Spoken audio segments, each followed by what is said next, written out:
বয়সী, সে মেয়েটি আপনার নাতির বয়সী, সে মেয়েটি আমার ঘরে আমার দিদির মতন, মায়ের মতন, আমার বয়সী। কারণ আমিও একজন নারী, আপনিও একজন নারী। তাই নারী হয়ে নারীর পাশে দাঁড়াবেন, নারী হয়ে নারীর পাশে দাঁড়াবে।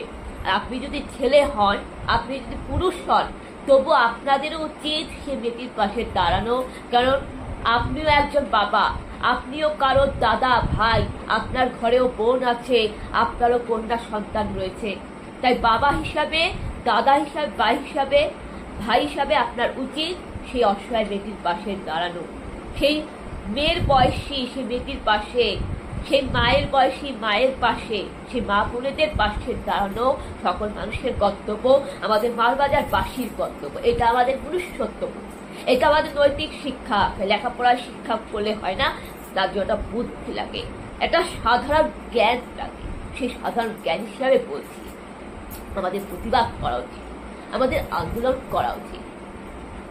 সে যেই হোক না কেন, অপরাধী যেই হোক না কেন, অপরাধী রাজা হোক, অপরাধী মুচি হোক, ম্যাথর হোক, অপরাধী যেই হোক না কেন, অপরাধী যেই হোক না কেন, অপরাধী সে যেই রাজনৈতিক দল করুক না কেন, অপরাধী যে কোনো নেতা, অপরাধীর গায়ে যে কোনো রং, যে কোনো গোষ্ঠী, দল, যে কোনো রাজনৈতিক দল থাকুক না কেন, তার একটাই পরিচয়, সে অপরাধী, সে অপরাধী, আর তার শাস্তি হওয়া দরকার। ভারতীয় আইন আদালতের বিচারে তার কঠিন থেকে কঠিন শাস্তি হওয়া দরকার।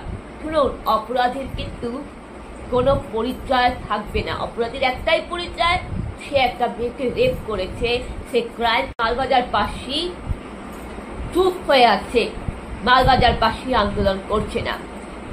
কেন করছে না? দেখুন, মালবাজারবাসীকে বলছি, ভারতীয় সংবিধান অনুযায়ী 19 থেকে 21 নম্বর ধারা অনুযায়ী আপনাদের, আমাদের সকল নাগরিকের ব্যক্তিগত স্বাধীনতা আছে, গণতান্ত্রিক অধিকার রয়েছে।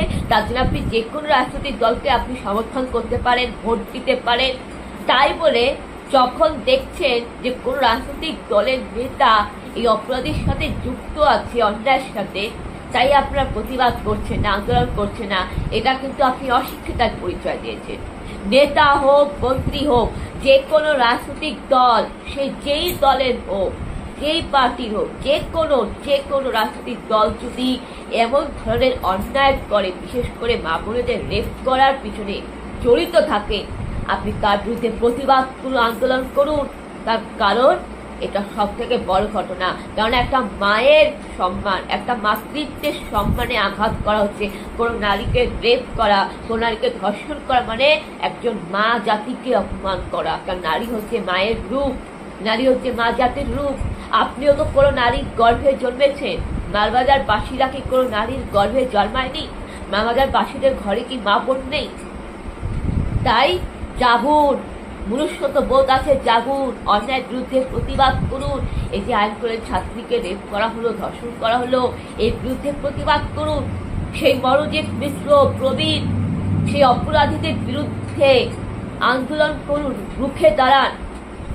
সেই মরজিৎ মিশ্র, যার বিরুদ্ধে নাকি হাজার হাজার মামলা, কেস ঝুলছিল 2014 সাল, 2017 সাল, 2019 সাল, 20 সাল, 22 সাল, যে 6টা কেস যে মামলা ঝুলছিল, পুলিশকে তাকে গ্রেপ্তার করেনি বলে সেই অপরাধীটা কি করলো?